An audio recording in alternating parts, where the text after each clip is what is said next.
Seja bem-vindo e seja bem-vinda a mais uma edição do Chutando a Escada. Geraldo Zaran aqui, depois de muito tempo. Vocês acharam que eu tinha sumido, né? Eu sumi mesmo. Mas eu tô aqui para apresentar uma parceria muito legal do Chutando a Escada e um episódio especialmente importante para mim. A gente conversou nas últimas semanas com a galera que faz o podcast Mulheres no Mapa. É um podcast criado por um grupo de diplomatas e de professoras e pesquisadoras brasileiras para ressaltar o papel, o protagonismo feminino das mulheres na diplomacia e na política externa. Vocês vão ouvir uma conversa da gente com o pessoal do Mulheres no Mapa na semana que vem. Mas hoje a gente vai trazer um episódio do Mulheres no Mapa para vocês. É um episódio gravado em julho de 2023, foi ao ar em outubro, em que a Mariana Lobato, uma diplomata de carreira, e a Tatiana Berenger, professora da UFABC, entrevistam nada mais, nada menos que a Maria Regina Soares de Lima. Para quem não conhece, a Maria Regina é professora no Instituto de Estudos Sociais e Políticos da UERJ, o IESP da UERJ, e coordenadora do OPSA, o Observatório Político Sul-Americano. Na verdade, a Maria Regina é uma das responsáveis pela criação do OPSA. Vocês já conhecem o OPSA também de parcerias aqui com o Chutando a Escada. A Maria Regina foi professora adjunta no Instituto Universitário de Pesquisas do Rio de Janeiro, o IUPERJ, de 1976 a 2010, e também foi membro importante do Instituto de Relações Internacionais da PUC-Rio. Mas, sobretudo, ela é uma referência fundamental no Brasil na área de relações internacionais e na área de estudos de política externa e política externa brasileira. Há décadas, a Maria Regina vem formando uma geração de pesquisadores e professores que foram dando os tons da área de relações internacionais e de estudos de política externa no Brasil. Inclusive, esse aqui que vos fala. Por tudo isso e por muito mais, é um grande prazer receber a Maria Regina aqui no Chutando a Escada, mesmo que não seja pelas nossas vozes ou pela nossa entrevista, mas é um prazer poder apresentar o trabalho, um pouco da trajetória e da reflexão dela para o nosso público. Então, com vocês, sem mais delongas, Mulheres no Mapa, entrevistando Maria Regina Soares de Lima. Mulheres no Mapa. Mulheres no Mapa. Mulheres no Mulheres Mapa. no Mapa. Mulheres no Mapa.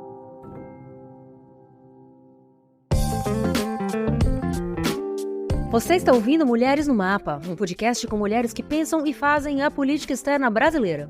2 vezes por mês, um encontro para falar de temas complexos e colocar no mapa as mulheres que constroem um Brasil mais atuante e inclusivo.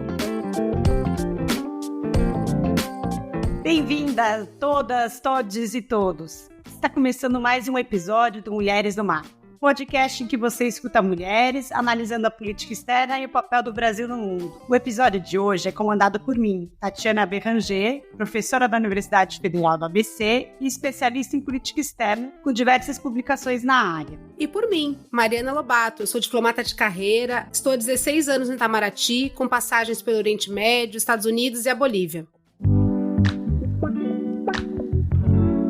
Hoje nós vamos falar com a professora Maria Regina Soares Lima, uma verdadeira autoridade no campo das relações internacionais, dona de currículo e trajetória brilhantes. A professora Maria Regina tem contribuído muito para o estudo de política externa brasileira e política internacional. Ela é professora do Instituto de Estudos Sociais e Políticos da UERJ e coordenadora do Observatório Político Sul-Americano. Possui doutorado em Ciência Política pela Vanderbilt University e foi professora adjunta do Instituto Universitário de Pesquisa do Rio de Janeiro, além de lecionar na PUC do Rio de Janeiro por 20 anos. E entre suas muitas realizações, ainda é autora de vários livros. Eu vou destacar aqui o América do Sul, no século XXI, Desafios de um Projeto Político Regional, e a Projeção Internacional do Brasil, textos selecionados. Professora, seja muito bem-vinda ao podcast Mulheres no Mapa. Hoje vamos conversar um pouquinho sobre como a política externa é moldada, quem tem voz nesse processo e como as decisões são tomadas. É um prazer conversar com a senhora. Não poderíamos falar sobre o campo de estudos de análise de política externa no Brasil sem sem contar com a sua enorme experiência na área. Eu que agradeço o convite que vocês me fizeram, a Mariana e Tatiana. Tatiana eu já conheço de algum tempo e Mariana estou conhecendo agora. É um prazer enorme poder colaborar com vocês naquilo que for possível, da minha alçada, vamos dizer assim. Porque eu já estou aposentada, enfim. Estou em processo dele, muito difícil esse processo, psicologicamente bastante difícil, mas enfim. Bom, então vamos lá. Vamos começar então com uma pergunta que parece simples. Eu queria pedir que a senhora explicasse o que é o campo de estudos de análise de política externa, como esse campo se originou e qual o impacto que ele teve no Brasil, especialmente ali a partir dos anos 1990 e 2000. Tá ótimo. Eu vou começar com quando ele surgiu. Em primeiro lugar, acho que é importante chamar a atenção sobre um aspecto que campo, quando a gente fala em campo de política externa em relações internacionais, a gente está falando de uma disciplina, né,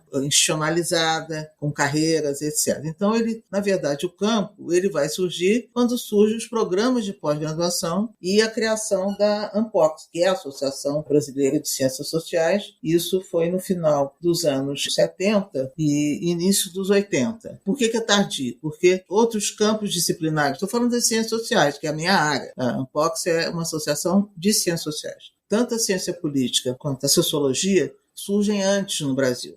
Do que, então, os programas de pós-graduação vão surgir exatamente nesse momento, no final dos 70 e início dos 80, especialmente em Brasília, o mestrado da Universidade de Brasília, e na PUC, o mestrado também de Relações Internacionais. E a primeira reunião da área de Relações Internacionais foi em 80, até na UERJ. E esse grupo chamava-se Grupo de Relações Internacionais, que tinha um nome um tanto quanto estranho, GRIP, mas ficou conhecido porque a ANPOX se organizava a partir de grupos de trabalho. Então, assim que foi criado, como o IUPERJ teve uma participação muito grande, junto com a USP, etc., na criação da ANPOX, logo foi constituído um grupo de relações internacionais. E esse primeiro ponto foi em 1980. E são vários fatores que acho que podem ser elencados. Por que surge nesse momento? Primeiro, eu acho que fundamental no contexto político é o processo de abertura, o processo de abertura democrática, o processo começa, enfim, no final do governo Geisel, e há toda uma mudança de contexto político propício para a entrada das ciências sociais no cenário brasileiro acadêmico. Tanto que a FINEP, que é a financiadora de estudos de projeto, durante muitos anos, já nessa época, tinha recursos para ciências sociais. Então, é um momento, digamos assim, de uma mudança política importante do ponto de vista da política interna, democratização. Por outro lado, é um momento também em que, mais do ponto de vista são chamados brasilianistas. Guia de Rota. Brasilianistas são pesquisadores ou escritores que se especializam em estudos sobre o Brasil. Geralmente, são estrangeiros ou brasileiros que moram fora. É tido como aqueles que são grandes especialistas, mas ainda têm um olhar de fora do Brasil sobre o próprio país. Começam a escrever sobre política externa e relações internacionais. E vão estudar o quê? Vão estudar momentos na história da política externa em que o Brasil teve uma política externa relativamente mais independente. Depois eu vou desenvolver esse ponto. E exatamente 2 momentos na história brasileira foram objeto de estudo, que foi o governo Vargas e a relação triangular com a Alemanha e os Estados Unidos, um pouco antes da guerra. O Brasil se torna um aliado especial dos Estados Unidos, enfim, não vem ao caso, mas consegue barganhar uma série de favores por sua aliança. E o segundo momento foi exatamente o momento do governo Geisel, que é uma política externa também relativamente independente, especialmente na questão do acordo nuclear com os Estados Unidos, etc. E isso, digamos assim, e o Brasil, depois de 10 anos de crescimento à marcha forçada, o Brasil aparece no cenário internacional, então o Brasil se torna objeto dos estudos. Eu não sei se, digamos assim, eu tenho impressão, não posso dizer com precisão, mas eu tenho a impressão que começa mais como um efeito da literatura internacional, dos famosos brasilianistas. Por quê? Porque o campo, ao contrário do campo da sociologia, especialmente da sociologia, que tinha obras consagradas do ponto de vista do pensamento social no século XIX, XVIII, XIX e XX, o campo internacional não tinha obras consagradas de relações internacionais. Quer dizer, predominava no campo uma visão muito ensaística da geopolítica, né, que é uma coisa ligada aos militares, e da história diplomática, que é uma história da diplomacia, enfim, algo que, digamos assim, sem o vigor, me parece, do que é a análise de política externa. E, por outro lado, nós tínhamos também as abordagens mais estruturais, que eram aquelas oriundas do marxismo, do estruturalismo da CEPAL, da teoria da dependência, que supunha uma relação, evidente, isso era fundamental, centro-periferia. Essa relação centro-periferia, muitas vezes, ela encobria a ideia de que um país como o Brasil, apesar de ser da periferia ou da centro-periferia, podia ter agência na política externa. Isso é, podia ser um ator. E essa, então, eu acho que foi o interesse desses brasilianistas, nos anos 70, nos anos 80, de começar a estudar essa ideia de agência. E, evidentemente, isso repercutiu no caso brasileiro, porque a questão era, digamos, como é que um país que é da centro-periferia, um país dependente, a teoria da dependência teve enorme penetração nas ciências sociais brasileiras, mas ela não é uma teoria de política externa. Como é que, diante dessa situação, um país como o Brasil podia ter agência? Isso é, podia ser um ator. Apesar da enorme desigualdade da política internacional, como é que esse país podia exercer relativa autonomia, não autonomia completa, mas podia, de alguma forma, exercer escolhas que não necessariamente agradavam aos potências, especialmente os Estados Unidos. Então, claro que a questão com os Estados Unidos é fundamental, né? E o Geisel, na verdade, com a política, o acordo nuclear com a Alemanha, ele vai de encontro à política do Carter, né? Enfim, é todo um problema, inclusive rompe o acordo militar com os Estados Unidos, enfim, é um momento de agência, né? Não importa em que direção. Então, eu acho que, primeiro, essa questão é um contexto favorável, e eu acho que um contexto favorável, inclusive, do ponto de vista analítico. Isso é preciso, porque a literatura dos brasilianistas era muito de grande potência. Não, a questão era como é que um país na periferia pode ter agência? Não é uma questão simples, né? Então, eu acho que isso é o que ajuda a explicar a formação desse campo nessa época, exatamente com a criação dos mestrados e com esses 2 mestrados e com a associação, que é um âmbito de profissionalização e institucionalização das ciências sociais, em que as relações internacionais vão conviver com todas as outras disciplinas, a política e a ciência política, que também vai surgir forte, já existia até antes, e a sociologia. Ao contrário, mas aí isso não dá para desenvolver agora, dessas disciplinas, e pais fundadores, infelizmente pais fundadores, não tem mães fundadoras, que são os pensadores importantes, né? Como Sérgio Buarque de Holanda, Caio Prado, todos esses não eram propriamente do campo de relações internacionais. Caio Prado, você não pode dizer, mas enfim, era muito mais uma interpretação de um país periférico, né? E as relações internacionais têm poucos pais fundadores. E os pais fundadores das relações internacionais para a academia não poderiam ser apenas os diplomatas. O Rio Branco pode ser um ícone para a diplomacia, mas para o pensamento está ausente, né? Eu considero o Hélio Jaguaribe um dos primeiros pensadores de relações internacionais que não seja diplomata, que não fosse história diplomática. Então, o Rio Branco, para nós, né, na academia, ele não tem a importância que tem na história da diplomacia. Então, eu acho que tudo isso converge para essa ideia da profissionalização, etc., ainda que posterior à ciência política e à sociologia, porque na sociologia e na ciência política nós tivemos pais fundadores, ou mães. Infelizmente, acho que são todos pais, estava tentando me lembrar, e são autores do final do século XIX, século XX. E no Brasil, não. Então, isso já coloca, talvez, uma questão que vai aparecer depois, é que, de alguma forma, o campo de relações política externa e relações internacionais não enraizava um pouco no pensamento, o que se chama pensamento social e político brasileiro. Eu não sei, eu acho que sempre, de certa forma, no Brasil foi visto como um campo do Itamaraty. As elites brasileiras delegaram, de certa forma, essa função, né, na função do Estado, né, uma política do Estado, ou de governo, a gente já pode entrar nisso, a diplomacia. E, de alguma forma, o interesse dos jovens cientistas sociais, das jovens cientistas sociais, como era eu na época, de alguma forma, estava muito ligado à questão da democracia. O país estava democratizando. Então, ciência política bombava, sociologia bombava, a sociedade, né? Enfim, e relações internacionais talvez tivesse mais dificuldade, mas de alguma forma vincular com a democracia, acho que foi um salto importante para a análise da política externa. E aí eu acho que os anos 90 aí eu dá um segmento mais fortalecido, etc. Mas eu acho que essa especificidade talvez na criação do campo. A senhora estava mencionando, né, os pais fundadores aí da sociologia e me fez pensar justamente no quanto o campo das relações internacionais, assim como, infelizmente, como muitos outros campos, ele é dominado, sempre foi dominado pelos homens, né? Tanto no Itamaraty, no Ministério das Relações Exteriores, quanto na academia. A gente pensou esse podcast nasceu, em parte, por conta justamente dessa falta da presença das mulheres na diplomacia, nas relações internacionais. Atualmente, no Itamaraty, apenas 23% do corpo diplomático é formado por mulher. Quando vai subindo na hierarquia, se aproximando dos níveis mais altos, esse número diminui. Coisa semelhante, a meu ver, acontece também na academia. Então, eu queria saber, a senhora, como uma pioneira, né, no Brasil, como que avalia o papel das mulheres na diplomacia e na academia, na formulação e nas pesquisas de política externa? Primeiro, eu queria separar a ideia de influência na formulação, mulheres na pesquisa e no ensino em relações internacionais e ciência política. São coisas distintas, tá? Eu já vou desenvolver isso. Eu concordo com você, quer dizer, eu estava até mencionando antes, há vários estereótipos com relação às relações internacionais. Meio que é um campo masculino. Esse é um estereótipo que eu acho que não é só do Brasil.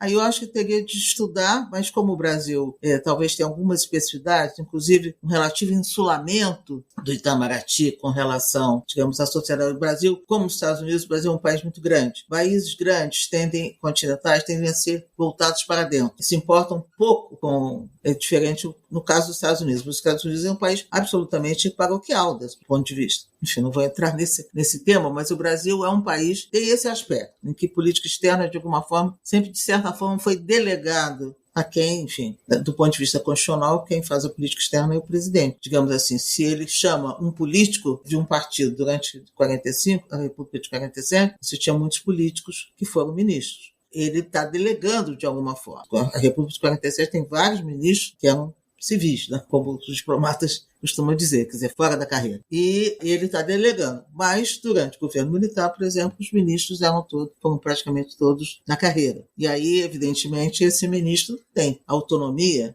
né? Porque ele está lá por delegação do presidente. Né? O presidente pode, o Lula falou, né? Esse cargo, a ministra é minha, né? Da saúde. Eu tiro se eu quiser. Enfim, isso também é um outro ponto, que é a questão dos desafios que você tem na democratização da política com relação às relações internacionais. Eu acho que é um campo masculino. Eu não sei se isso... Porque pelo tema, é guerra, espionagem, é coisa ruim. Eu me lembro muito, nunca mais me esqueço, uma vez no Ampox também, eu era nem da idade de vocês, né? Acho que era mais jovem, sei lá. Eu estava apresentando com uma amiga, a gente estava apresentando um paper sobre o acordo nuclear, o tratado de não proliferação das armas nucleares. Um colega meu falou assim, como que duas meninas tão jovens, num tema tão árido, enfim, então tem esse preconceito. E eu acho que tem um preconceito também da visão que predominava no Itamaraty, que a política externa é uma coisa para homem. Isso era a sociedade. A primeira mulher aprovada no Itamaraty, em 1918, eu sei porque eu estou participando de um concurso que tem o nome dela, Maria José de Castro Rebelo Mendes. Ela foi aprovada em 18, ela teve de recorrer a Rui Barbosa para poder entrar no Itamaraty, tendo sido aprovada. É claro que a criação do DASP acabou sendo posterior uma forma de entrada, mas ela simplesmente se questionava e houve uma celeuma na sociedade por causa dessa diplomata. Enfim, então o Itamaraty sempre, acho que cultivou homens brancos, né, geralmente da elite brasileira. É uma casa de elite, porque é uma casa que exige um certo, por mais que agora tenha se democratizado em função da democratização, ele exige uma formação que no Brasil, digamos, é de classe média para cima, que tem a universidade, senão não entrava, né? Enfim, e além disso acho que cultivavam também essa casa de que a política externa era algo masculino. Eu acho que isso está mudando. Eu participei da equipe de transição no campo da política externa e foram muito interessantes. As diplomatas da associação, né, a Gala do Baixatel, ela tem sido... Agora, não é só mulheres. Os negros também estão pouco representados. Muito pouco. Não tem nem estatística, eu acho. Ao contrário das estatísticas sobre mulheres. Mas não tem estatística de negros, né? Guia de Rota. A Associação de Mulheres Diplomatas Brasileiras foi criada em 2023 para reunir as mulheres diplomatas e fortalecer a luta delas pelo ingresso e promoção na carreira diplomática. A atual presidenta é a embaixadora Irene Vidagala. E também eu não sei da academia como é que é, mas eu acho que é diferente. A sensação que eu tenho é que como se houvesse uma autodelegação, mas se as mulheres não vão fazer, porque talvez por causa desse passado discriminatório com relação às mulheres não concorriam talvez ao Rio Branco. E eu acho que também custou um pouco na própria geração, a minha geração desse ponto de vista, talvez tenha sido pioneira, da ideia de que é um tema fundamental e não tem, digamos assim, que interessa, que não é um tema que é só ligado, porque tinha muita ideia de que era algo do Estado. E é evidente que nos anos 70 a gente não queria saber de Estado, a gente queria saber da sociedade, da democracia, etc. Então, são talvez várias coisas. Eu não sei, os dados que vocês têm é muito interessante. Agora, eu acho que é interessante também comparar o que acontece na carreira das mulheres e dos homens, a diferença em gênero com relação às diversas carreiras. Eu acho que tem, na diplomacia, eu acho que existe essa autodesistência e está mudando. Claro que está mudando. E só vai mudar se mudar as regras do jogo, porque as pessoas não podiam nem casar com diplomatas, as mulheres não podiam casar com diplomata, né? Porque senão elas seriam de agregar. E eu tenho aqui, eu consegui achar esse dado, que é uma coisa impressionante, que é um livro, eu acho que é uma tese do Caio, em 100 anos, de 1908 a 2011, apenas 38 mulheres chegaram ao posto máximo da carreira. O que é absurdo, claro que a estatística está bastante defasada, mas eu acho que tem isso. Agora, eu acho que isso é interessante, um estudo, eu acho que tem alguma coisa. Eu sei que na ciência política tem trabalhos, tem tese, mas enfim, mas aí cabe a vocês estudar, né, levantar isso. Agora, não são só mulheres, são também negros, né? E agora, hoje o Itamaraty é muito mais aberto, inclusive reconhecendo o casamento homoafetivo, ainda que muitas vezes as pessoas são enviadas, casais homoafetivos são enviados para os lugares piores do ponto de vista da discriminação, o que é um total absurdo. Agora, uma outra categoria que parece que também sofre muita discriminação são as funcionárias brasileiras nos fóruns multilaterais. Eu tenho uma aluna que me mandou várias,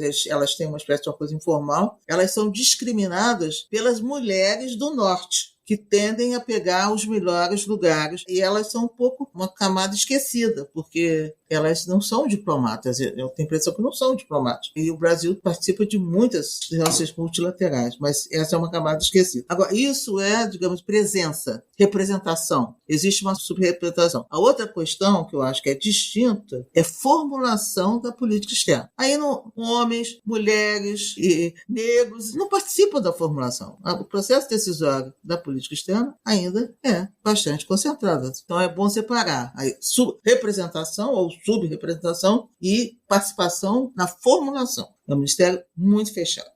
E, a meu ver, vai continuar assim.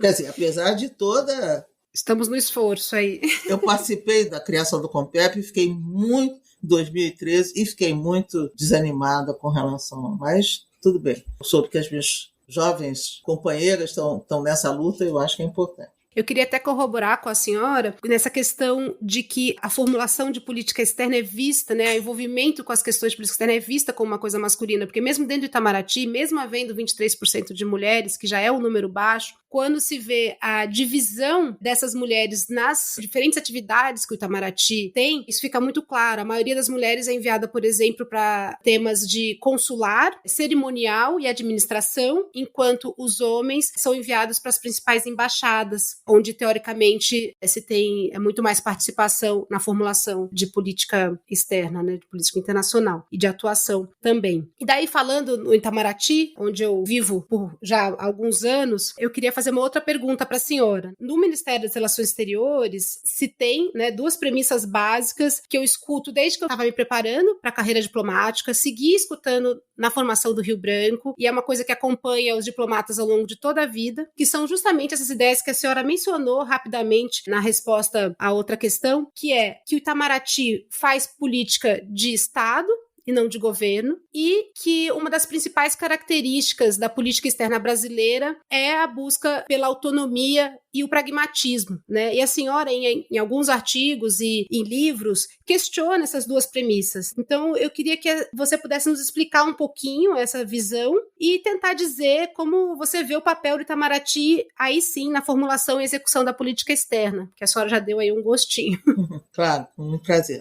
Primeiro é o seguinte, essa política de Estado e política de governo, isso é um must, né, daqueles que não gostariam que houvesse uma democratização da política externa. Primeiro é o seguinte, do ponto de vista mais estrutural, de fato, você tem na política, no Estado, qualquer Estado capitalista, as zonas cinzas do Estado. São quem acha que usa esse termo, eu acho que não sei se é o Adam dos Jovens, enfim, não importa. Que é o seguinte, são áreas que são impenetráveis à participação, à democratização. Por exemplo, Banco Central, toda a parte financeira de juros ou de câmbio. Não existe uma democratização do câmbio, da formulação da política cambial, porque isso daria uma vantagem enorme aos setores que têm recursos. Então, essas zonas são vedadas no Estado capitalista. São zonas cinzentas. Dentro desse conjunto, o Itamaraty se colocou, ou tentaria se colocar nessa ideia de política de Estado. Porque política de Estado, digamos, é uma política que atenderia ao interesse nacional. Só que o interesse nacional é um termo totalmente polissêmico. Não existe um interesse nacional. É o interesse do que a população, na democracia, é o interesse que o governo eleito, que a população elege um governo com uma determinada proposta de políticas, né? Então, essa ideia, né, de você muito forte. Mas o Brasil não é nem uma potência nuclear, por exemplo. O Brasil não tem uma situação como a dos Estados Unidos. É evidente que no caso dos Estados Unidos, no caso das grandes potências, no caso da China, aí é diferente. A Rússia. Mas mesmo num país como a França, existem partes do Estado que são, enfim, você não pode democratizar o segredo, né? Uma série de coisas. Mas é evidente que o Itamaraty criou essa narrativa de que existe um interesse nacional. Então, se existe um interesse nacional, esse interesse ele tem que ser preservado. Agora, quem define o interesse nacional? Eu acho que, primeiro, essa ideia de política de Estado e política de governo, de certa forma, é questionada. Agora, seria interessante que ela começasse também a ser questionada por dentro do Itamaraty, né? E eu acho que essa visão, a gente já vai discutir sobre isso, é totalmente absurda, porque cada vez mais os temas de política externa são temas intersetoriais, transversais. Como é que você pode temas transversais que cortam a sociedade, que cortam as políticas, não podem ser um interesse nacional? Enfim, então eu acho que a primeira coisa é isso. A autonomia nesse sentido está sendo referida a essa ideia de que o Itamaraty seria um órgão autônomo, do ponto de vista, quer dizer, ela não é um órgão autônomo, é um órgão do Estado brasileiro, da presidência brasileira, que evidentemente muito preocupada da sua autonomia. Então isso é a ideia do insulamento burocrático. Insulamento burocrático, né, que é um termo que foi muito usado para explicar a política de desenvolvimento dos países do leste asiático, é essa ideia de que, digamos assim, é infensa a participação da sociedade. Guia de Rota. Insulamento burocrático diz respeito ao Itamaraty se manter distanciado tanto da sociedade civil como dos demais órgãos do Estado. Então, é uma ideia de que funcionasse como uma ilha, apartada da sociedade e dos demais aparelhos de Estado. Por isso, mantendo, então, a centralização do processo decisório de política externa. O que é absurdo, quer dizer, claro que não. A gente tem uma coisa é a autonomia que o Itamaraty pode ter nos graus de liberdade que o agente político, que no caso da democracia o principal é o executivo, lhe dá. A delegação é dada, né? E o Itamaraty não tem autonomia, porque o Itamaraty também, exatamente por essa separação da sociedade, não tem um eleitorado na sociedade. Não tem, porque exatamente o Itamaraty cultivou essa ideia da separação. Então não tem um eleitorado. Saúde tem um eleitorado. Qualquer política do governo tem eleitorado. O Itamaraty não tem. Então ele depende do quê? Depende do poder do presidente. Então a autonomia ela é muito relativa. Não existe autonomia. E se não existe autonomia, porque o Itamaraty sozinho não pode formular a política externa, se ele não tiver a anuência do presidente, porque nós estamos no regime presidencialista. Não existe, né? Eu acho que a gente tem bons exemplos, seja no governo Bolsonaro, seja no governo do Lula, desses momentos, né? De situações em que a autonomia é função da relação que se estabelece entre o presidente e o chanceler. Agora, tem uma outra autonomia que tem a ver com outra coisa. Tem a ver com a autonomia da política externa, do ponto de vista das orientações da política externa. Aí não tem a ver com isolamento isolamento, mas tem a ver com essa dimensão. Agora, apesar disso, não quer dizer, não existe isolamento. É evidente que os atores da sociedade civil mais fortes, né, as classes dominantes, se quiser, que possam contrariar esses interesses, evidentemente não será feito. Então não existe essa autonomia, criou-se também essa ideia, e isso também é ruim para o Itamaraty, porque ele não tem defensores na sociedade, ele não criou as suas constituencies para defender o quê? O orçamento do Itamaraty, vis-à-vis os outros ministérios, é muito mais difícil. Então é uma relação que, digamos assim, que a gente, infelizmente, avançou pouco. Agora, a sensação que eu tenho é que, durante o governo exatamente Bolsonaro, a sociedade civil brasileira avançou muito do ponto de vista dos setores organizados e avançou nas pautas internacionais, porque hoje, como as pautas internacionais são transversais, meio ambiente é uma pauta que atravessa vários setores das políticas públicas. Não existe mais a pauta diplomática. Tudo isso levou a uma situação muito grande da sociedade civil. Eu fiquei impressionado nas discussões sobre a transição, a mobilização da sociedade civil de vários grupos que não tinha nem menor ideia que existissem. É uma coisa muito rica e novo no Brasil. Entendeu? Então, acho que essas coisas estão mudando. Eu espero que, inclusive, a questão da presença feminina e a questão da raça também mude. Afinal de contas, a secretária-geral é uma mulher, né, comprometida com a associação das diplomatas, é uma mulher. O pragmatismo também é um discurso muito enfatizado na política externa. O que é o pragmatismo? Porque a ideia de pragmatismo significa que é uma política desideologizada, que é uma política, né, que tem o interesse brasileiro. O pragmatismo do Brasil se manifestava sempre na ideia de que o Brasil não entrava em bola dividida. Entrou algumas... O que é bola dividida? Em questões de segurança, especialmente nas Nações Unidas, no Conselho de Segurança, quando o Brasil era membro do Conselho, ele tendia a ter uma postura mais acomodatícia com os P5, especialmente com os Estados Unidos, né? Eu acho que isso mudou com o Lula 1 e 2, especialmente com a gestão do Celso Amorim, né, que é a ideia de uma política altiva. Altiva é nada mais, nada menos do que discordar das potências. E o Brasil sempre... Então, o pragmatismo era isso, é não entrar em bola dividida. E ao entrar em bola dividida, evidentemente que o Brasil sempre é penalizado. Mas então eu acho que... E a autonomia tem um outro sentido. A autonomia tem um sentido de insulamento, um sentido de oposto de heteronomia. Isso é, a autonomia é a independência, você se considerar um ser, né, que tem independência e volição própria. É isso. Isso aí também eu critico, mas aí a gente critico... por razões específicas, mas aí a gente pode deixar para outra pergunta. Muito obrigada, professora. Bom, agora vamos para um rápido intervalo e já voltamos para continuar nossa conversa com a professora Maria Regina. Mulheres no Mapa.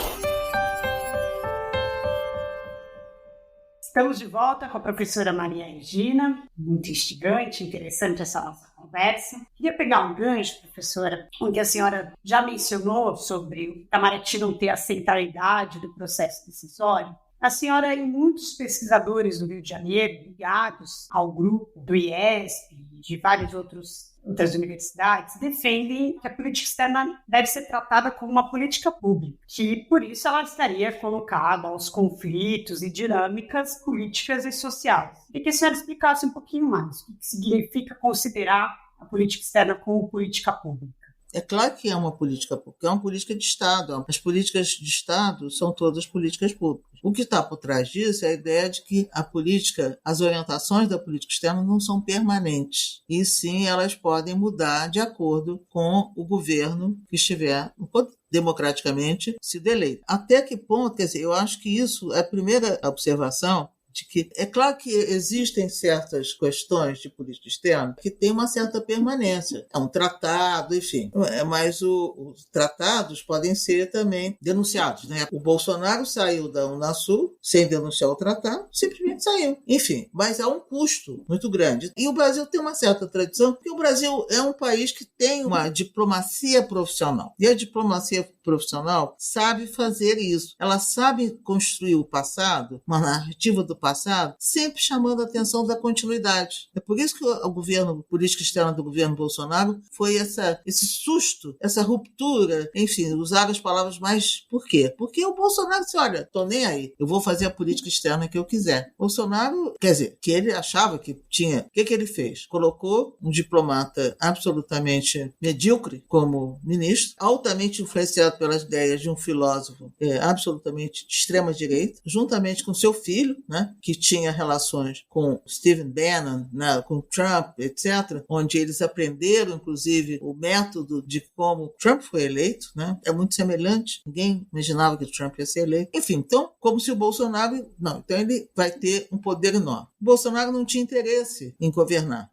Estou dando 2 exemplos opostos, que eu acho que responde bem essa pergunta. Ele não tinha muito interesse em governar, então o que ele fez num segundo momento, no seu governo, quando a coisa complicou para ele delegou para o Centrão. A política externa para ele, contando que estivesse alinhada com Trump, e no fundo, quem era o chanceler que ele gostaria era o filho dele. E fez o que ele quis, saiu da Unasul, tinha um comportamento absolutamente seguidor do Trump, etc. E o Ernesto Araújo, seu primeiro chanceler, fez o que quis dentro do Itamaraty. Isso é, ele eliminou o princípio da hierarquia, que é fundamental para uma instituição como o Itamaraty, que é uma instituição hierárquica, quase militar desse ponto de vista. Ele eliminou isso, colocou gente mais jovem para ser subsecretária, etc.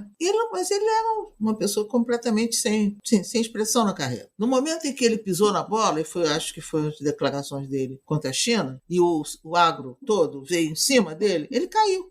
Para o Bolsonaro, tanto fazia, entendeu? Porque, sim, a política externa com ele, ela tinha dimensão declaratória, e é onde ele construiu as alianças com setores da extrema-direita, né, especialmente por via do seu filho. E aí colocou um diplomata que era um diplomata de carreira, etc., que foi uma espécie de limitação de danos. Lula 1, Lula 2, tinha ideia da política externa e chamou uma pessoa como o Celso Amorim, com quem ele tinha uma sintonia muito grande. E Marco Aurélio Garcia, que eu acho é um formulador muito importante que foi da política externa para a América do Sul. Então, o Celso Amorim estava em grande sintonia com o Lula. Então, evidente que, desse ponto de vista, né, o Itamaraty talvez tivesse a delegação total do Lula. Hoje, a política externa, eu acho que ela opera num contexto muito diferente. Por quê? Porque a política externa, a partir do governo, o governo Bolsonaro criou, não só, digamos assim, fez aparecer um setor da sociedade da extrema-direita, que se diz que é da direita, e esse setor, digamos assim, altamente ideologizado, e o Bolsonaro, por via do Olavo de Carvalho e do Ernesto Araújo, ideologizou a política externa. A política externa ficou muito a questão da aliança com os Estados Unidos, a relação com a Venezuela. Hoje, a política externa, ela mesmo certos aspectos da política externa do Lula, ela tem baixa popularidade. Quer dizer, aquilo que não existia na sociedade brasileira, uma visão própria da política externa, passou a existir de uma forma horrível, de uma forma absolutamente perversa. Então, isso é um aspecto que a gente vai ter de entender. Isso é uma hipótese que eu tenho, mas eu acho que ela é verdadeira. Mudou.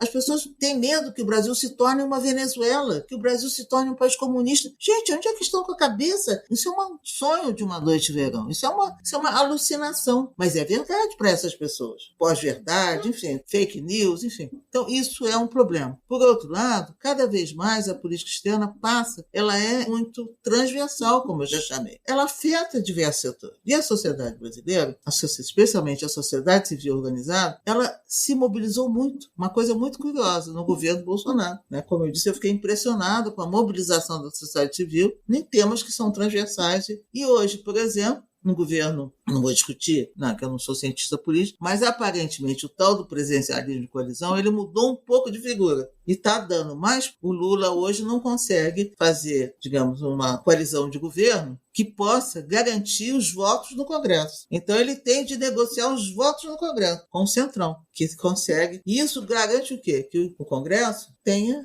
um certo poder na política externa. Enfim, vamos ver. Mas certamente em alguns temas que são de política externa, como, por exemplo, meio ambiente e povos originários, que foram afetados da votação perto da formação de governo. Enfim, então, muito complexo o quadro. E como que você vai dizer que a política externa é uma política de Estado? Fica difícil.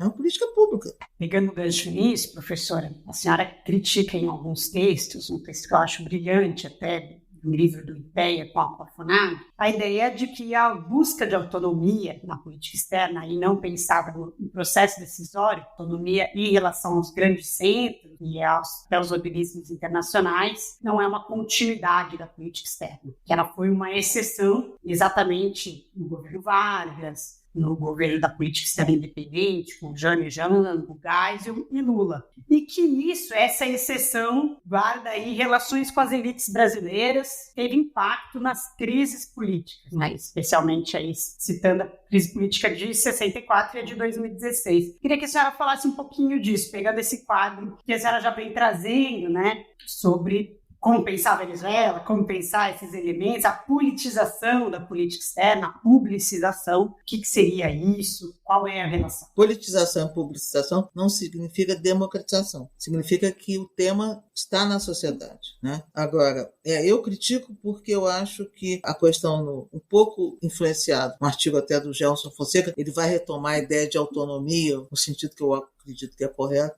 lá no Hélio Jaguari. Autonomia, a gente sempre tem que pensar o conceito oposto de autonomia. Qual é o conceito oposto de autonomia? Heteronomia. Isso é, que você não é dono de si mesmo. Então, a autonomia na política externa é a capacidade de você dizer, uma forma de definir, né, é você dizer não aos poderosos. Vamos dizer assim, a ideia por trás da política altiva. Isso foi, em alguns momentos, a política externa. A política externa nunca foi, nossa política externa nunca foi uma política, né, sempre cuidadosa, para sempre não entrar em bola dividida. Em alguns momentos, de fato, a gente enfrentou a correlação de força, porque uma das características do sistema internacional é a extrema assimetria, né? E nós somos um país semi-periférico, se chama como quiser. E aí, a própria academia inventou autonomia, adjetivou autonomia. Então, a autonomia, que para mim é um fim, passou a ser um meio. Autonomia pela participação, autonomia pela diversificação, autonomia pela oposição, e você dilui o termo autonomia. Não existe autonomia. Estou falando, autonomia deixa de ser um fim e passa a ser um meio. Esse discurso de continuidade, sem querer, a própria academia valorizou e começou, todo mundo dizia, autonomia, o governo Lula, autonomia pela diversificação. Falei, gente, como é que a gente entra numa coisa que, no fundo, é um discurso que está impregnado da ideia de continuidade, como se a autonomia fosse sempre um objetivo brasileiro. Não é. Foram momentos em que o Brasil buscou isso. Então, é nesse sentido que eu critico a ideia de autonomia, porque eu trabalho com um conceito oposto. Para trabalhar do ponto de vista analista, tem que pensar o conceito oposto. Quando é meio, deixa de ser um fim. Então, é nesse sentido, né? E isso também, evidentemente, está ligado à ideia da política pública, né? Porque senão, né, e eu acho que a política do Bolsonaro é um exemplo claro de que o Brasil abriu mão da sua autonomia. O Brasil, importante para o Bolsonaro, é seguir o Trump, né? E seguir o Trump nas piores movimentos do Trump, né? Na coisa da vacina, na Organização Mundial de Saúde, enfim, tudo que a gente sabe que foi esse governo desastroso que o Brasil teve nos últimos 4 anos. Então, é nesse sentido que eu acho que a autonomia ela tem de ser pensada como uma política. Eu não sei, quer dizer, claro que o governo atual busca isso. Eu não sei se o Brasil de Lula 3 vai ter condição de ter uma política de autonomia, mas isso já são outras histórias. Acho que o contexto nacional mudou, o contexto político mudou e o contexto internacional também mudou, especialmente a dimensão geopolítica hoje, que é muito mais complicada com um país como o Brasil. Professora, um tema que é muito caro para nós que atuamos nessa área, que pensamos, é a democratização do processo decisório. Para considerá-lo política pública, precisamos aproximar o cidadão comum, os movimentos sociais, sindicais, partidos políticos do processo decisório, ou seja, que ele não fique concentrado nem só nos governos, nem só no Itamaraty. Para isso, foi pensado, e a senhora participou ativamente, da ideia da criação de um conselho de política externa, que funcionaria de maneira correlata ou talvez muito próxima ao que são os Conselhos Nacional de Educação, de Saúde. Eu queria que a senhora falasse um pouquinho mais sobre isso, sobre a importância de um conselho, as dificuldades de criá-lo, os desafios, como é que a senhora entendeu essa proposta e entende ela. Claro, eu participei muito em 2013, né, que foi essa discussão. E era o governo Dilma. Fizemos um seminário lá na UFABC, o Lula foi, enfim, foi todo mundo. E, enfim, parecia que a coisa ia andar. Não andou. E era um governo digamos assim, aberto à participação, aberto aos setores progressistas, e não andou, né? E era uma coisa do ponto de vista consultivo. Não era um conselho, era um conselho consultivo, como existe, como você mesmo mencionou, vários outros do ponto de vista da saúde. Você tem o conselho foi muito ativo, né? O conselho de saúde sempre foi muito ativo na área da alimentação, enfim. Mas eu não sei agora como é que poderia funcionar esse conselho, até porque, quer dizer, eu acho que o ambiente seria o mais propício. E, de certa forma, a transição de governo e a formação de equipe de transição com a participação de mais de 2.000 pessoas participando, havia-se uma sede de participação. E eu não sei onde é que estão as propostas que foram feitas, entendeu? Houve um movimento grande, né? Agora, uma das coisas também que acontece é que hoje também a sociedade civil não é homogênea, ela é muito heterogênea. E, de alguma forma, isso pode levar também, não digo competição, mas também isso pode levar a uma situação de não mais difícil unidade. Quer dizer, quais são as associações, quais são os movimentos sociais que vão estar representados nesse conselho. Porque aí você não escapa da ideia de ter um mínimo de abertura para representação ampla, né? Isso, enfim, isso aí eu acho que é uma dificuldade que a gente não tinha na época, em 2013, com o CONPEB. Guia de Rota. Em julho de 2023, a Rede Brasileira de Integração dos Povos, a REBRIP, abriu uma consulta participativa dentro do canal do Brasil Participativo do atual governo sobre a criação de um Conselho Nacional de Política Externa. Não tinha, era uma coisa muito mais... E eu percebi que dentro da própria sociedade civil esse tema não era um tema absolutamente consensual, porque não estaria claro, porque se você pegar a saúde, na saúde você teve algumas lideranças e algumas instituições que lideraram o processo da criação dos conselhos. Agora, os conselhos são muito importantes, eu não sei como é que está essa questão no governo, isso era uma questão para o governo Lula. Na discussão que nós fizemos no grupo, haveria uma ideia de ter uma discussão sobre isso mais para frente, enfim, foi empurrado com a barriga. Então, não sei, eu vejo com um pouquinho de desânimo para isso. Agora, eu acho que o que você tem de fazer é, de uma forma, aumentar a accountability da diplomacia. Agora, também a representação política também não está grande coisa, porque, por exemplo, na época acho que foi quando o Lula era presidente, ou quando foi? O Congresso era muito ativo do ponto de vista de convocar discussão, enfim. Isso, não sei, eu não sou especialista em Congresso, mas eu acho que nossa representação política está muito ruim, né? Enfim, então... E outra coisa é que burocracias, são corporações. Itamaraty, Polícia Federal, Banco Central, o Judiciário, são corporações muito difíceis de você, digamos assim, democratizar. Infelizmente, a tendência é que você tenha essas corporações muito impermeáveis. E eu acho que isso não é nenhuma questão, eu acho que isso é uma questão de fortalecimento dessas corporações, até porque elas também têm, o Itamaraty talvez menos, mas o Judiciário certamente, a Polícia Federal também, uma capacidade de orçamentos autônomos, tudo isso que dá a essas corporações um poder, né, um poder de insulamento desse ponto de vista, da prestação de contas, né? Ainda que do ponto de vista do insulamento das forças sociais, evidentemente, qualquer uma delas está sujeita, evidentemente, à dimensão da política, etc. Então, eu não sei, eu gostaria de ver até onde, porque nós fizemos várias sugestões, etc. E a ideia é que esse tema voltaria a ter algum tipo de discussão, nem que fosse... E eu também acho que certas coisas têm que mudar também de dentro para fora. Então, esse movimento que está tendo na questão feminina, e eu espero que tenha na questão de raça, dentro do Itamaraty, isso vai acabar também criando fissuras e tensões do processo que vão ajudar na questão da democratização. Mas eu não creio. Infelizmente, a essa altura do campeonato, eu não creio mais que isso, pelo menos para mim, meu tempo aqui nesse planeta. São muitos desafios, né, professora? Professora, nós estamos caminhando para o fim e queríamos pedir para a senhora indicar 3 nomes que vêm à sua cabeça, de mulheres que fazem parte do mapa quando a gente pensa em análise de política externa? 3 nomes que a senhora lista e que o ouvinte poderia também procurar, também ler. A senhora é um nome com uma expressão inquestionável na área. Queríamos, então, que a senhora colocasse mais 3 aqui para os nossos ouvintes. Olha, eu fiquei pensando assim, meu Deus, essa pergunta é difícil, porque 3 eu acho difícil 3. E eu também é o seguinte... Pode falar mais. Tá. Não, porque é o seguinte...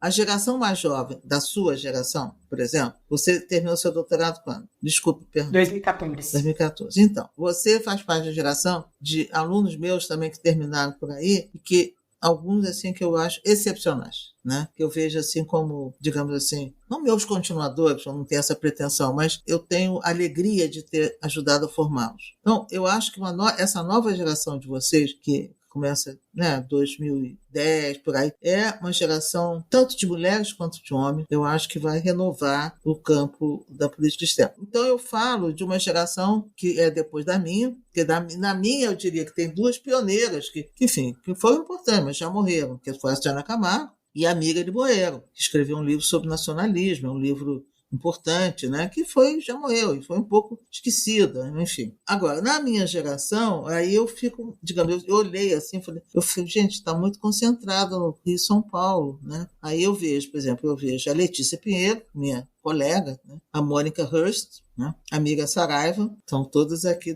vamos dizer assim, Rio de Janeiro. São Paulo, eu vejo a Janina Onuck. Claro, a Maria Hermínia tem escrito, mas a Maria Hermínia, ela escreveu alguma coisa, ela é da minha geração. Mas eu acho que a Janina é uma pessoa muito importante, foi muito importante para a questão da integração. No Sul, eu vejo a Mônica Salomão, que também trabalha com a questão de feminismo, sempre muito preocupada com a dimensão metodológica e teórica da área, enfim. Então, acho que também seria importante. Vejo, assim, não tanto ligado à universidade, mas com um grande potencial, a Adriana Abdenur, que agora acho que está com o embaixador Celso Amorim. Enfim, então, eu não sei se faltou alguém. E vejo a sua geração, Tatiana. Eu acho que muitas jovens, né, e as pessoas têm cada vez mais...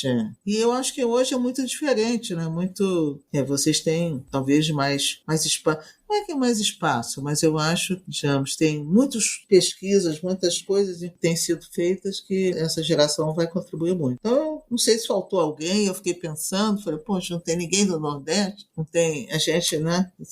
Eu gosto muito da Elza Kretschet, mas ela é muito legal lá na Bahia, tem um papel importante, mas talvez ela não tenha assim, um papel mais nacional, né? Essa coisa, infelizmente, está muito concentrada. A academia tem muito a democratizar ainda. E eu também não sei em Minas, porque em Minas, vários que eu conheço também são homens também. Alguns que foram meus alunos, enfim, parece até que eu tenho. Mas não, eu acho que eu tive a sorte de formar bons alunos e alunas também.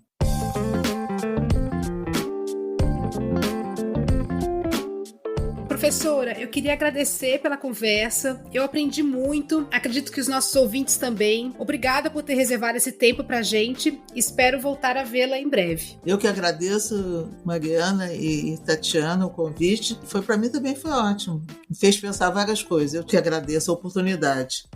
Foi uma inspiração, como sempre, ouvi-la, a gente aprende muito e sai um pouco mais ainda estimulada para seguir essa trajetória, a qual a senhora com certeza foi uma grande pioneira e é ainda uma grande referência para todas nós. E muito obrigada a você, ouvinte, que nos acompanhou até aqui. O Mulheres no Mapa volta em 2 semanas com mais uma conversa instigante sobre o mundo da diplomacia. Não esqueça de nos acompanhar nas redes sociais e de seguir o podcast nos principais players. Para saber mais sobre nós, procure as redes sociais da Associação de Mulheres Diplomatas no Brasil, o endereço é mulheresdiplomatas.org, e o Observatório de Política Externa e Inserção Internacional do Brasil, que o endereço é o peb.org ou o peb.ufabc.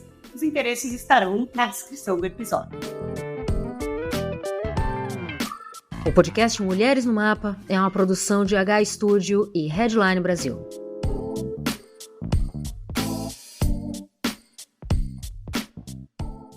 Olá, Felipe Mendonça aqui. E aí, gostou do episódio? Eu adorei. Se você gostou como eu, você tem uma lição de casa. Pega aí teu celular agora, desbloqueia ele, agora abre teu aplicativo, agora digita lá Mulheres no Mapa Isso, viu? Apareceu aí o podcast que você acabou de ouvir, inclusive. Beleza? Achou aí? Agora assina o feed e dê 5 estrelas. Combinado? Valeu e até a semana que vem.